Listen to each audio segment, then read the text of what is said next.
Mystery Narratives presents Agatha Christie, The Shadow on the Glass. Listen to this, said Lady Cynthia Drayage. She read aloud from the journal she held in her hand. Mr. and Mrs. Uncarton are entertaining a party at Greenway's house this week. Amongst the guests are Lady Cynthia Drayage, Mr. and Mrs. Richard Scott, Major Porter, DSO, Mrs. Stavenden, Captain Allinson, and Mr. Satterthwaite. It's as well, remarked Lady Cynthia, casting away the paper, to know what we are in for.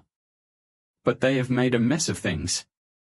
Her companion, that same Mr. Satterthwaite, whose name figured at the end of the list of guests, looked at her interrogatively.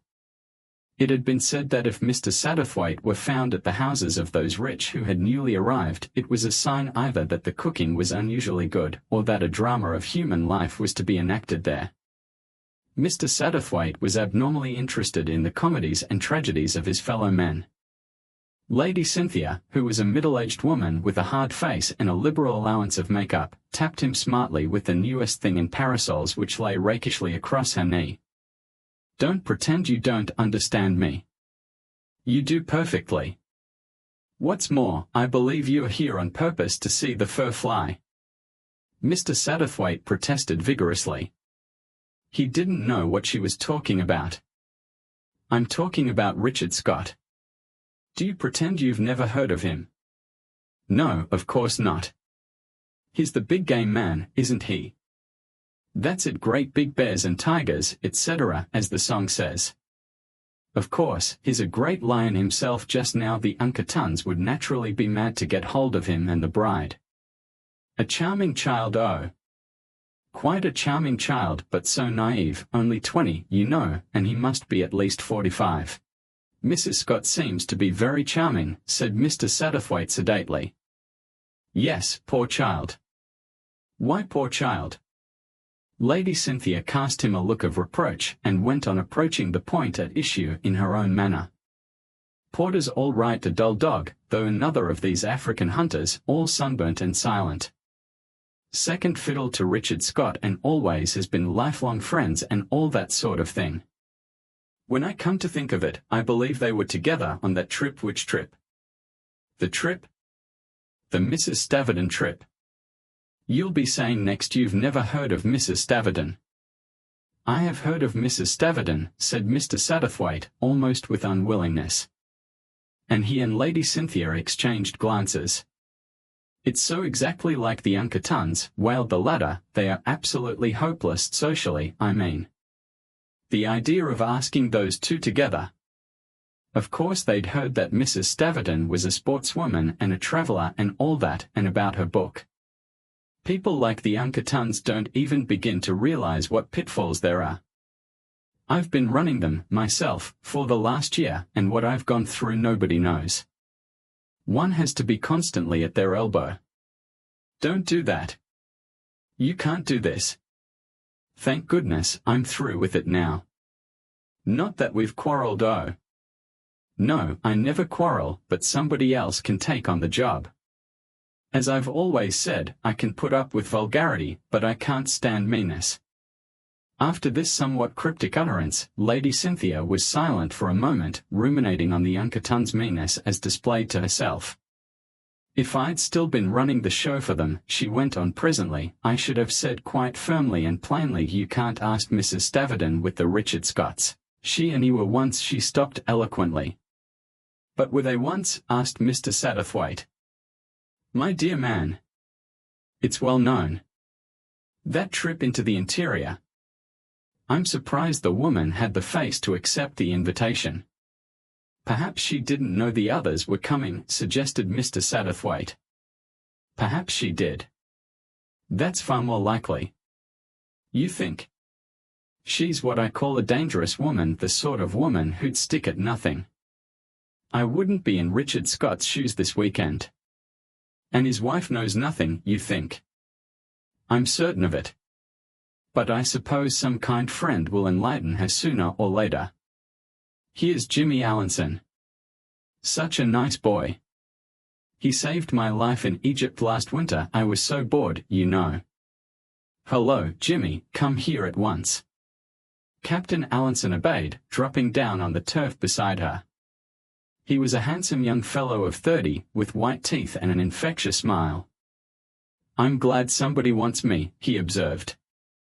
"The Scots are doing the turtle dove stunt, 2 required, not 3, porters devouring the field, and I've been in mortal danger of being entertained by my hostess."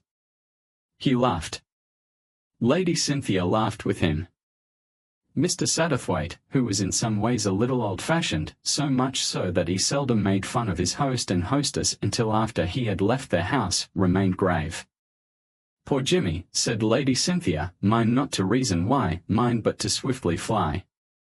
I had a barrow escape of being told the family ghost story." "An Uncaton ghost," said Lady Cynthia. "How screaming!" "Not an Uncaton ghost," said Mr. Satterthwaite. "A Greenways ghost. They bought it with the house." "Now you've done it, Satterthwaite," said Richard Scott sardonically. "That hint of reluctance clinches it." In response to popular clamour, Mr. Satterthwaite was forced to speak. "It's really very uninteresting," he said apologetically. "I believe the original story centres around a Cavalier ancestor of the Elliot family. His wife had a Roundhead lover. The husband was killed by the lover in an upstairs room, and the guilty pair fled, but as they fled, they looked back at the house and saw the face of the dead husband at the window, watching them. That is the legend, but the ghost story is only concerned with a pane of glass in the window of that particular room on which is an irregular stain, almost imperceptible from near at hand, but which from far away certainly gives the effect of a man's face looking out." "Which window is it?" asked Mrs. Scott, looking up at the house. "You can't see it from here," said Mr. Satterthwaite. "It is around the other side but was boarded up from the inside some years ago, 40 years ago, I think, to be accurate." "What did they do that for?" "I thought you said the ghost didn't walk." "It doesn't," Mr. Satterthwaite assured her. I suppose there grew to be a superstitious feeling about it, that's all." Then, deftly enough, he succeeded in turning the conversation. Jimmy Allinson was perfectly ready to hold forth upon Egyptians and diviners. Frauds, most of them. Ready enough to tell you vague things about the past, but won't commit themselves as to the future. "I should have thought it was usually the other way about," remarked John Porter. "It's illegal to tell the future in this country, isn't it?" said Richard Scott. "Moira persuaded a gypsy into telling her fortune, but the woman gave her shilling back, and said there was nothing doing, or words to that effect." "Perhaps she saw something so frightful that she didn't like to tell it to me," said Moira. "Don't pile on the agony, Mrs. Scott," said Allinson lightly. "I, for one, refuse to believe that an unlucky fate is hanging over you." "I wonder," thought Mr. Satterthwaite to himself. "I wonder." Then he looked up sharply. 2 women were coming from the house, a short stout woman with black hair, inappropriately dressed in jade green, and a tall slim figure in creamy white. The first woman was his hostess, Mrs. Uncaton, the second was a woman he had often heard of, but never met. "Here's Mrs. Stavardin," announced Mrs. Uncaton, in a tone of great satisfaction. "All friends here, I think." "These people have an uncanny gift for saying just the most awful things they can," murmured Lady Cynthia, but Mr. Satterthwaite was not listening. He was watching Mrs. Stavardin. Very easy, very natural. Her careless hello. "Richard, ages since we met. Sorry I couldn't come to the wedding. Is this your wife? You must be tired of meeting all your husband's weather-beaten old friends." Moira's response suitable, rather shy. The elder woman's swift appraising glance that went on lightly to another old friend. "Hello, John." The same easy tone, but with a subtle difference in it, a warming quality that had been absent before. And then that sudden smile. It transformed her. Lady Cynthia had been quite right. A dangerous woman. Very fair, deep blue eyes, not the traditional coloring of the siren, a face almost haggard in repose. A woman with a slow dragging voice and a sudden dazzling smile. Iris Stavardin sat down. She became naturally and inevitably the center of the group. "So you felt it would always be?" Mr. Satterthwaite was recalled from his thoughts by Major Porter's suggesting a stroll. Mr. Satterthwaite, who was not, as a general rule, much given to strolling, acquiesced. The two men sauntered off together across the lawn. "Very interesting story of yours just now," said the Major. "I will show you the window," said Mr. Satterthwaite. He led the way round to the west side of the house. Here there was a small formal garden, the Privy Garden it was always called, and there was some point in the name, for it was surrounded by high holly hedges, and even the entrance to it ran zigzag between the same high prickly hedges. Once inside, it was very charming, with an old-world charm of formal flower beds, flagged paths, and a low stone seat, exquisitely carved. When they had reached the centre of the garden, Mr. Satterthwaite turned and pointed up at the house. The length of Greenway's house ran north and south. In this narrow west wall, there was only one window, a window on the first floor, almost overgrown by ivy, with grimy panes, and which you could just see was boarded up on the inside. "There you are," said Mr. Satterthwaite. Craning his neck a little, Porter looked up. "H.M.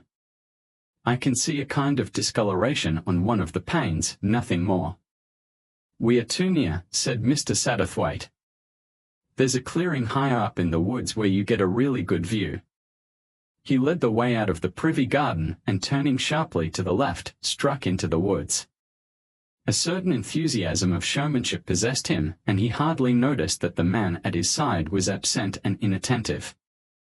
"They had, of course, to make another window when they boarded up this one," he explained.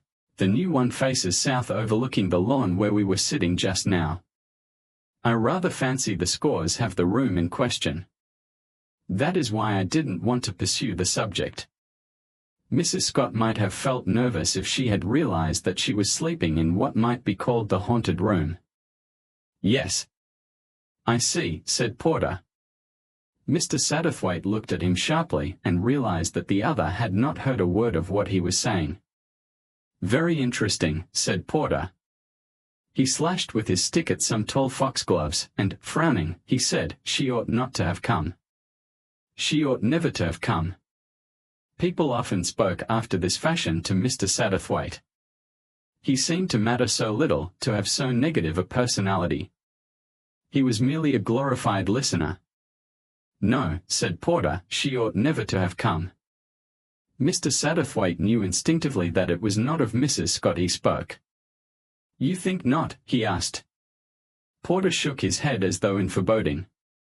"I was on that trip," he said abruptly. "The three of us went. Scott and I and Iris. She's a wonderful woman and a damned fine shot." He paused. "What made them ask her?" he finished abruptly. Mr. Satterthwaite shrugged his shoulders. "Ignorance," he said. "There's going to be trouble," said the other. "We must stand by and do what we can." "But surely Mrs. Staverton—" "I'm talking of Scott." He paused. "You see, there's Mrs. Scott to consider." Mr. Satterthwaite had been considering her all along, but he did not think it necessary to say so, since the other man had so clearly forgotten her until this minute. "How did Scott meet his wife?" he asked. "Last winter, in Cairo. A quick business. They were engaged in 3 weeks and married in 6. She seems to me very charming." "She is, no doubt about it. And he adores her, but that will make no difference." And again, Major Porter repeated to himself, using the pronoun that meant to him one person only, "Hang it all, she shouldn't have come." Just then they stepped out upon a high grassy knoll at some little distance from the house. With again something of the pride of the showman, Mr. Satterthwaite stretched out his arm. "Look," he said. It was fast growing dusk. The window could still be plainly descried, and apparently pressed against one of the panes was a man's face surmounted by a plumed cavalier's hat. "Very curious," said Porter. "Really very curious. What will happen when that pane of glass gets smashed some day?" Mr. Satterthwaite smiled. "That is one of the most interesting parts of the story. That pane of glass has been replaced to my certain knowledge at least 11 times, perhaps oftener. The last time was 12 years ago, when the then owner of the house determined to destroy the myth. But it's always the same. The stain reappears not all at once, the discoloration spreads gradually. It takes a month or two as a rule. For the first time, Porter showed signs of real interest. He gave a sudden quick shiver. Damned odd, these things. No accounting for them. What's the real reason of having the room boarded up inside? Well, an idea got about that the room was unlucky. The Eveshams were in it just before the divorce. Then Stanley and his wife were staying here, and had that room when he ran off with his chorus girl. Porter raised his eyebrows. I see. Danger, not to life, but to morals. And now, thought Mr. Satterthwaite to himself, the Scots have it. I wonder. They retraced their steps in silence to the house. Walking almost noiselessly on the soft turf, each absorbed in his own thoughts, they became unwittingly eavesdroppers. They were rounding the corner of the holly hedge when they heard Iris Staverton's voice raised fierce and clear from the depths of the privy garden. You shall be sorry for this. Scott's voice answered low and uncertain, so that the words could not be distinguished, and then the woman's voice rose again, speaking words that they were to remember later. Jealousy, it drives one to the devil, it is the devil. It can drive one to black murder. Be careful, Richard, for God's sake, be careful. And then on that she had come out of the privy garden ahead of them, and on round the corner of the house without seeing them, walking swiftly, almost running, like a woman hag-ridden and pursued. Mr. Satterthwaite thought again of Lady Cynthia's words. A dangerous woman. For the first time, he had a premonition of tragedy, coming swift and inexorable, not to be gainsaid. Yet that evening he felt ashamed of his fears. Everything seemed normal and pleasant. Mrs. Staverton, with her easy insouciance, showed no sign of strain. Moira Scott was her charming, unaffected self. The two women appeared to be getting on very well. Richard Scott himself seemed to be in boisterous spirits. The most worried-looking person was stout Mrs. Unkerton.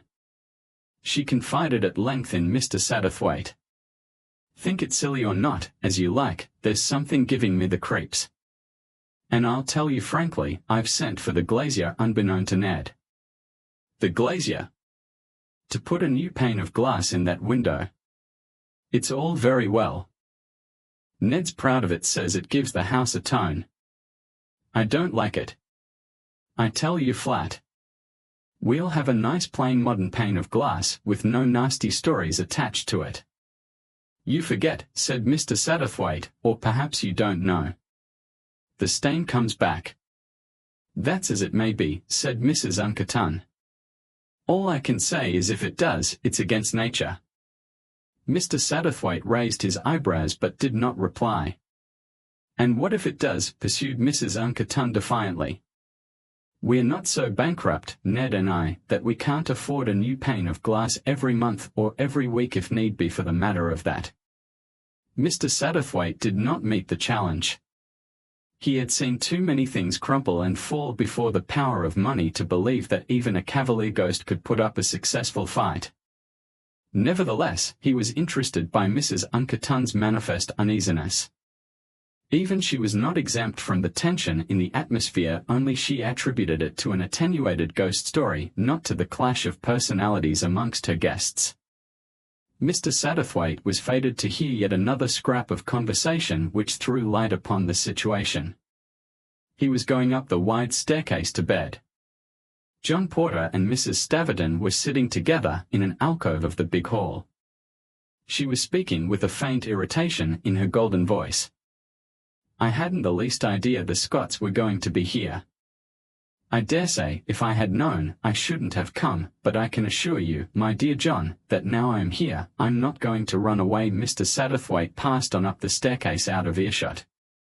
He thought to himself, I wonder now how much of that is true. Did she know? I wonder what's going to come of it. He shook his head. In the clear light of the morning, he felt that he had perhaps been a little melodramatic in his imaginings of the evening before. A moment of strain, yes, certainly inevitable under the circumstances, but nothing more. People adjusted themselves. His fancy that some great catastrophe was pending was nerves, pure nerves, or possibly liver. Yes, that was it, liver. He was due at Carlsbad in another fortnight. On his own account, he proposed a little stroll that evening just as it was growing dusk. He suggested to Major Porter that they should go up to the clearing and see if Mrs. Unkerton had been as good as her word and had a new pane of glass put in. To himself, he said, "Exercise, that's what I need." Exercise. The two men walked slowly through the woods. Porter, as usual, was taciturn. "I can't help feeling," said Mr. Satterthwaite loquaciously, "that we were a little foolish in our imaginings yesterday. Expecting the trouble, you know. After all, people have to behave themselves, swallow their feelings and that sort of thing." "Perhaps," said Porter. After a minute or two, he added, "civilized people." "You mean?" "People who've lived outside civilization a good deal sometimes go back. Revert. Whatever you call it." They emerged onto the grassy knoll. Mr. Satterthwaite was breathing rather fast. He never enjoyed going uphill. He looked towards the window. The face was still there, more lifelike than ever. "Our hostess has repented, I see." Porter threw it only a cursory glance. "Unkerton cut up rough, I expect," he said indifferently. "He's the sort of man who is willing to be proud of another family's ghost and who isn't going to run the risk of having it driven away when he's paid spot cash for it." He was silent a minute or two, staring, not at the house, but at the thick undergrowth by which they were surrounded. "Has it ever struck you," he said, "that civilization's damn dangerous?" "Dangerous?" Such a revolutionary remark shocked Mr. Satterthwaite to the core. "Yes. There are no safety valves, you see." He turned abruptly and they descended the path by which they had come. "I really am quite at a loss to understand you," said Mr. Satterthwaite, pattering along with nimble steps to keep up with the other strides. "Reasonable people," Porter laughed. A short disconcerting laugh. Then he looked at the correct little gentleman by his side. "You think it's all bunkum on my part, Mr. Satterthwaite. But there are people, you know, who can tell you when a storm's coming. They feel it beforehand in the air. And other people can foretell trouble. There's trouble coming now, Mr. Satterthwaite, big trouble. It may come any minute. It may." He stopped dead, clutching Mr. Satterthwaite's arm. And in that tense minute of silence it came the sound of two shots and following them a cry in a woman's voice. "My God," cried Porter, "it's come." He raced down the path, Mr. Satterthwaite panting behind him. In a minute they came out onto the lawn, close by the hedge of the privy garden. At the same time, Richard Scott and Mr. Unkerton came round the opposite corner of the house. They halted, facing each other, to left and right of the entrance to the privy garden. "It came from in there," said Unkerton, pointing with a flabby hand. "We must see," said Porter. He led the way into the enclosure. As he rounded the last bend of the holly hedge, he stopped dead. Mr. Satterthwaite peered over his shoulder. A loud cry burst from Richard Scott. There were 3 people in the privy garden. 2 of them lay on the grass near the stone seat, a man and a woman. The third was Mrs. Staverton. She was standing quite close to them by the holly hedge, gazing with horror-stricken eyes and holding something in her right hand. "Iris," cried Porter. "Iris. For God's sake. What's that you've got in your hand?" She looked down at it then with a kind of wonder and unbelievable indifference. "It's a pistol," she said wonderingly. And then after what seemed an interminable time, but was in reality only a few seconds, I picked it up. Mr. Satterthwaite had gone forward to where Unkerton and Scott were kneeling on the turf. "A doctor," the latter was murmuring. "We must have a doctor." But it was too late for any doctor. Jimmy Allinson, who had complained that the sand diviners hedged about the future, and Moira Scott, to whom the gypsy had returned a shilling, lay there in the last great stillness. It was Richard Scott who completed a brief examination. The iron nerve of the man showed in this crisis. After the first cry of agony, he was himself again. He laid his wife gently down again. "Shot from behind," he said briefly. "The bullet has passed right through her." Then he handled Jimmy Allenson. The wound here was in the breast and the bullet was lodged in the body. John Porter came towards them. "Nothing should be touched," he said sternly. "The police must see it all exactly as it is now." "The police," said Richard Scott. His eyes lit up with a sudden flame as he looked at the woman standing by the holly hedge. He made a step in that direction, but at the same time, John Porter also moved so as to bar his way. For a moment, it seemed as though there was a duel of eyes between the two friends. Porter very quietly shook his head. "No, Richard," he said. "It looks like it, but you're wrong." Richard Scott spoke with difficulty, moistening his dry lips. "Then why has she got that in her hand?" And again, Iris Stavridon said in the same lifeless tone, "I picked it up." "The police," said Uncle Tun, rising. "We must send for the police at once." "You will telephone, perhaps, Scott." "Someone should stay here. Yes, I am sure someone should stay here." In his quiet, gentlemanly manner, Mr. Satterthwaite offered to do so. His host accepted the offer with manifest relief. "The ladies," he explained. "I must break the news to the ladies, Lady Cynthia, and my dear wife." Mr. Satterthwaite stayed in the privy garden, looking down on the body of that which had once been Moira Scott. "Poor child," he said to himself. "Poor child." He quoted to himself the tag about the evil men do living after them. For was not Richard Scott, in a way, responsible for his innocent wife's death? They would hang Iris Stavridon, he supposed, not that he liked to think of it, but was not it at least a part of the blame he laid at the man's door? The evil that men do, and the girl, the innocent girl, had paid. He looked down at her with very deep pity. Her small face, so white and wistful, a half-smile on the lips still. The ruffled golden hair, the delicate ear. There was a spot of blood on the lobe of it. With an inner feeling of being something of a detective, Mr. Satterthwaite deduced an earring, torn away in her fall. He craned his neck forward. Yes, he was right, there was a small pearl drop hanging from the other ear. "Poor child, poor child." "And now, sir," said Inspector Winkfield. They were in the library. The inspector, a shrewd-looking, forceful man of 40-odd, was concluding his investigations. He had questioned most of the guests and had by now pretty well made up his mind on the case. He was listening to what Major Porter and Mr. Satterthwaite had to say. Mr. Uncle Tun sat heavily in a chair, staring with protruding eyes at the opposite wall. "As I understand it, gentlemen," said the inspector, "you'd been for a walk. You were returning to the house by a path that winds round the left side of what they call the privy garden. Is that correct?"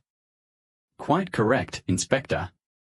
"You heard 2 shots and a woman scream?" "Yes."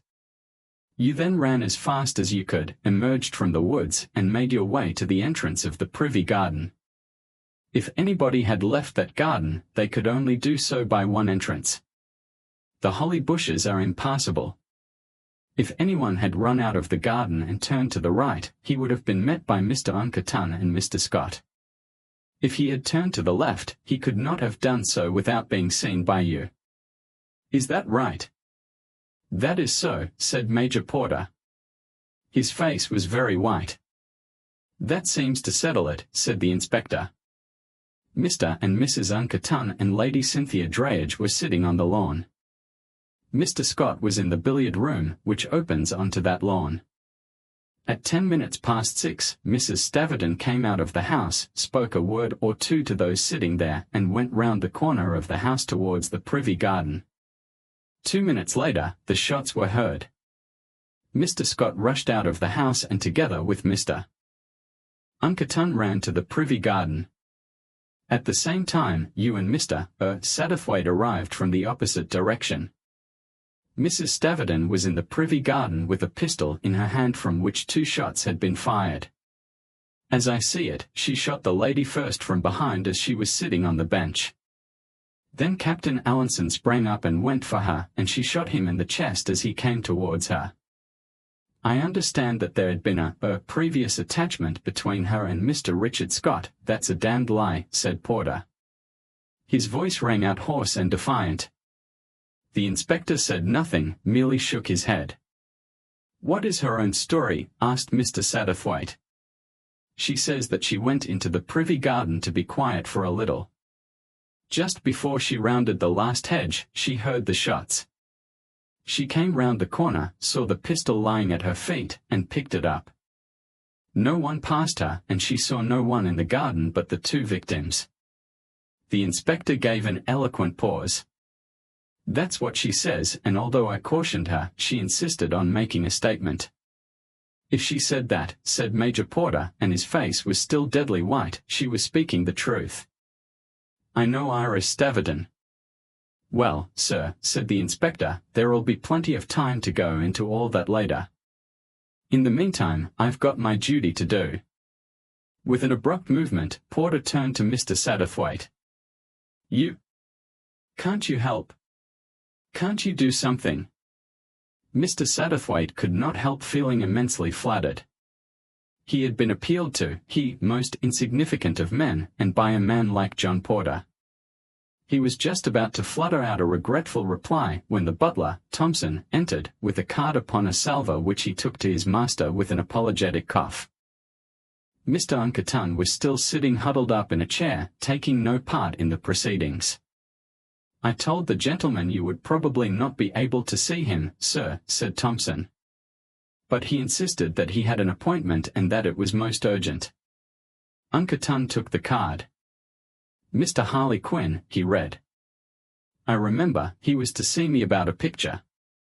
I did make an appointment, but as things are, but Mr. Satterthwaite had started forward. Mr. Harley Quinn, did you say? He cried. How extraordinary, how very extraordinary. Major Porter, you asked me if I could help you. I think I can. This Mr. Quinn is a friend, or I should say, an acquaintance of mine. He is a most remarkable man. One of these amateur solvers of crime, I suppose, remarked the inspector disparagingly. No, said Mr. Satterthwaite. He is not that kind of man at all. But he has a power, an almost uncanny power, of showing you what you have seen with your own eyes, of making clear to you what you have heard with your own ears. Let us, at any rate, give him an outline of the case, and hear what he has to say. Mr. Unkerton glanced at the inspector, who merely snorted and looked at the ceiling. Then the former gave a short nod to Thompson, who left the room and returned ushering in a tall, slim stranger. Mr. Unkerton. The stranger shook him by the hand. I am sorry to intrude upon you at such a time. We must leave our little picture chat until another time. Ah.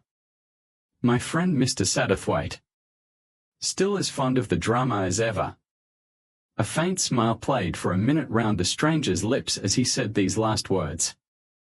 Mr. Quinn, said Mr. Satterthwaite, impressively, we have a drama here, we are in the midst of one. I should like, and my friend, Major Porter, would like, to have your opinion of it. Mr. Quinn sat down.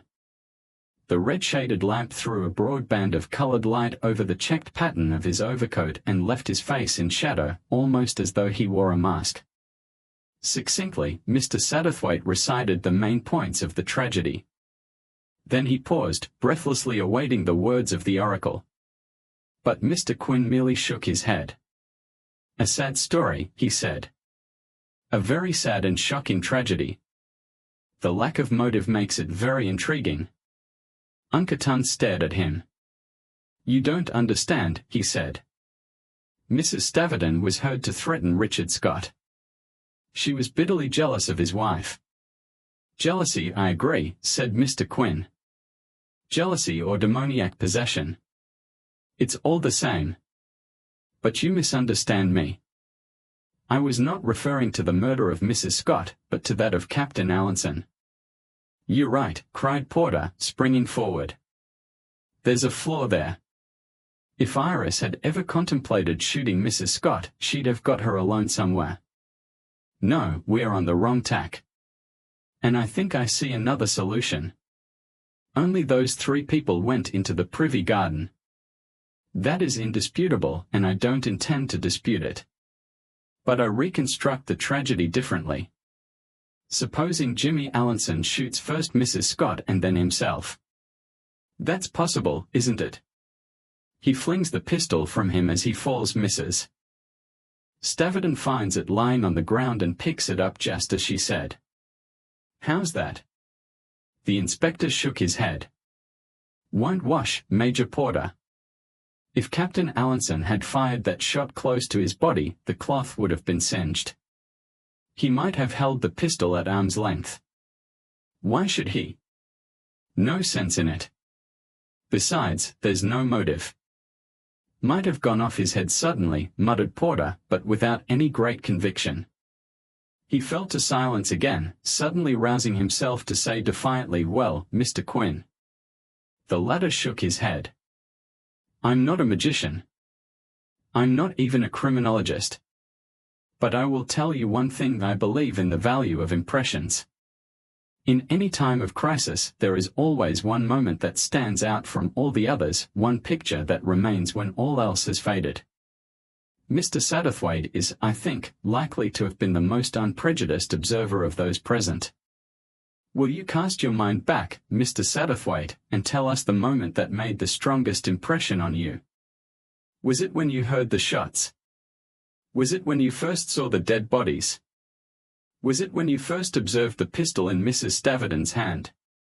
Clear your mind of any preconceived standard of values and tell us." Mr. Satterthwaite fixed his eyes on Mr. Quinn's face, rather as a schoolboy might repeat a lesson of which he was not sure. "No," he said slowly. "It was not any of those.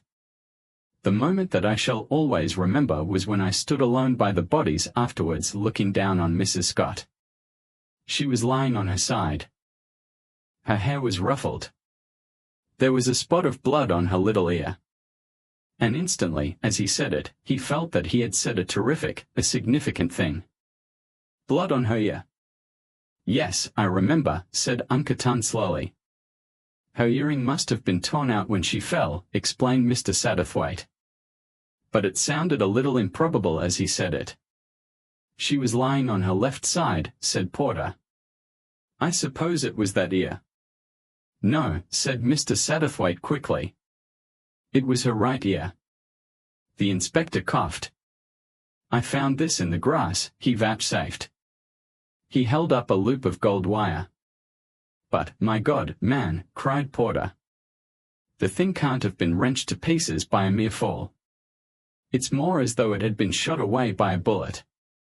"So it was," cried Mr. Satterthwaite. "It was a bullet. It must have been." "There were only 2 shots," said the inspector. "A shot can't have grazed her ear and shot her in the back as well. And if one shot carried away the earring, and the second shot killed her, it can't have killed Captain Allinson as well, not unless he was standing close in front of her, very close facing her as it might be." "Oh, I know, not even then, unless, that is, unless she was in his arms, you were going to say," said Mr. Quinn, with a queer little smile. "Well, why not?" Everyone stared at each other. The idea was so vitally strange to them. Allinson and Mrs. Scott. Mr. Uncle Tun voiced the same feeling. "But they hardly knew each other," he said. "I don't know," said Mr. Satterthwaite thoughtfully. "They might have known each other better than we thought.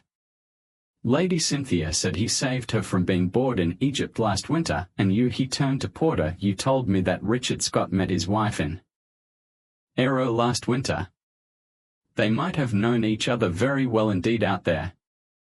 "They didn't seem to be together much," said Uncle Tun. "No, they rather avoided each other. It was almost unnatural, now I come to think of it." They all looked at Mr. Quinn, as if a little startled at the conclusions at which they had arrived so unexpectedly. Mr. Quinn rose to his feet. "You see," he said, "what Mr. Satterthwaite's impression has done for us." He turned to Uncle Tun. "It is your turn now." "Eh?" I don't understand you. You were very thoughtful when I came into this room. I should like to know exactly what thought it was that obsessed you. Never mind if it has nothing to do with the tragedy. Never mind if it seems to you superstitious. Mr. Unkerton started, ever so slightly. Tell us. I don't mind telling you, said Unkerton. Though it's nothing to do with the business and you'll probably laugh at me into the bargain. I was wishing that my missus had left well alone and not replaced that pane of glass in the haunted window. I feel as though doing that has maybe brought a curse upon us. He was unable to understand why the two men opposite him stared so. But she hasn't replaced it yet, said Mr. Satterthwaite at last. Yes, she has. Man came first thing this morning. My God, said Porter, I begin to understand. That room, it's panelled, I suppose, not papered. Yes, but what does that? But Porter had swung out of the room. The other followed him. He went straight upstairs to the Scots bedroom. It was a charming room, panelled in cream with two windows facing south. Porter felt with his hands along the panels on the western wall. There's a spring somewhere, must be. Ah. There was a click, and a section of the panelling rolled back. It disclosed the grimy panes of the haunted window. One pane of glass was clean and new. Porter stooped quickly and picked up something. He held it out on the palm of his hand. It was a fragment of ostrich feather. Then he looked at Mr. Quinn. Mr. Quinn nodded. He went across to the hat cupboard in the bedroom. There were several hats in it, the dead woman's hats. He took out one with a large brim and curling feathers, an elaborate Ascot hat. Mr. Quinn began speaking in a gentle, reflective voice. Let us suppose, said Mr. Quinn, a man who is by nature intensely jealous. A man who has stayed here in bygone years and knows the secret of the spring in the panelling. To amuse himself he opens it one day and looks out over the privy garden. There, secure as they think from being overlooked, he sees his wife and another man. There can be no possible doubt in his mind as to the relations between them. He is mad with rage. What shall he do? An idea comes to him. He goes to the cupboard and puts on the hat with the brim and feathers. It is growing dusk, and he remembers the story of the stain on the glass. Anyone looking up at the window will see as they think the watching cavalier. Thus secure he watches them, and at the moment they are clasped in each other's arms, he shoots. He is a good shot, a wonderful shot. As they fall, he fires once more. That shot carries away the earring. He flings the pistol out of the window into the privy garden, rushes downstairs and out through the billiard room. Porter took a step towards him. But he let her be accused, he cried. He stood by and let her be accused. Why? Why? I think I know why, said Mr. Quinn. I should guess that's only guesswork on my part. Mind that Richard Scott was once madly in love with Iris Stavridon, so madly that even meeting her years afterwards stirred up the embers of jealousy again. I should say that Iris Stavridon once fancied that she might love him, that she went on a hunting trip with him and another, and that she came back in love with the better man. The better man, muttered Porter, dazed. You mean? Yes, said Mr. Quinn, with a faint smile. I mean you. He paused a minute, and then said, if I were you I should go to her now. I will, said Porter. He turned and left the room.